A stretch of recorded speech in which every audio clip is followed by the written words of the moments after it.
Player na kukunin ng Warriors at bagong player ng Lakers, yan ang ating pag-uusapan. Final seconds. Bryant for the win. Bang! Golden State Warriors meron na namang player na free agent na nakaschedule para mag-workout para sa nalalapit na training camp. Ang player nga na ito ay dati nang naglaro sa Los Angeles Lakers. Ito nga ay ang forward na si Troy Brown Jr.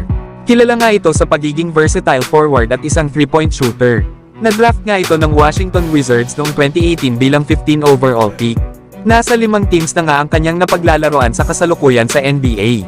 At may total na average nga ito na 6 points at 3 rebounds. Pero noong naglalaro pa ito sa Los Angeles Lakers ay nagkaroon ito ng career high na 38% shooting sa 3-point area.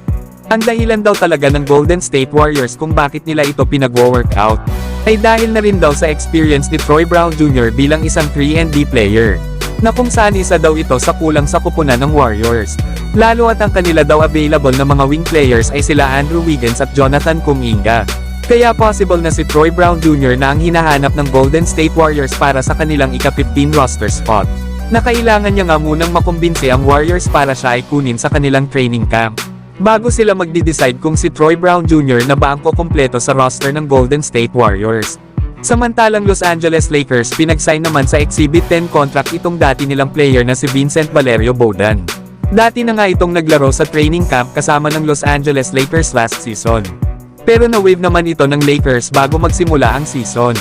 Nasa South Bay Lakers na nga lang ito inilagay na kung saan ay nag-average ito ng 5 points at 2 rebounds. Pero meron itong 39% shooting beyond the arc. May edad nga ito sa ngayon na 23 years old na may tangkad na 6'9". Pero puno kasi ang 15 standard roster spot ng Lakers at kumpleto din ang tatlo nilang two-way players. Kaya baka sa G League lang ito ilagay ng Lakers kapag nagkataon. Pero malay natin mga idol, ma-impress niya ang Lakers at mabigyan ito ng standard roster spot o di naman kaya ay sa kanilang two-way contracts, kaya yan ang ating aabangan. Samantalang sayang naman ang player na ito. May pagkakataon sana ang Los Angeles Lakers na piliin ito bilang number 17 overall pick noong 2023 NBA Draft. Pero mas pinili nga ng Lakers itong si Jalen Hood-Schifino. Napunta tuloy sa Houston Rockets bilang pang 20 overall pick itong si Cam Whitmore. Projected nga daw sana ito bilang lottery pick, pero dahil sa mga medical records nito sa kanyang injury, ay maraming kupunan kasama na ang Los Angeles Lakers ang hindi kumuha sa kanya. Kaya sa Summer League pa lang last season noong 2023 ay siya ang itinanghal na MVP. At sa kanya namang rookie season ay impressive ang kanyang ipinakitang performance sa Houston Rockets. Ito ay matapos siyang mag-average ng 12 points at 3 rebounds sa 18 minutes of playing time per game.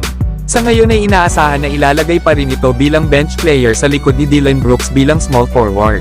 Pero kung mas tataas pa ang mga numero ni Cam Whitmore kesa last season, ay maaaring itaas ni Emi Udoka ang kanyang playing time sa 20 to 25 minutes per game, na kung ito lang sana ang kinuha ng Los Angeles Lakers sa 2023 NBA Draft, ay meron sana silang maaasahang rotational player na kayang mag-contribute kaagad, especially na sa kanilang opensa.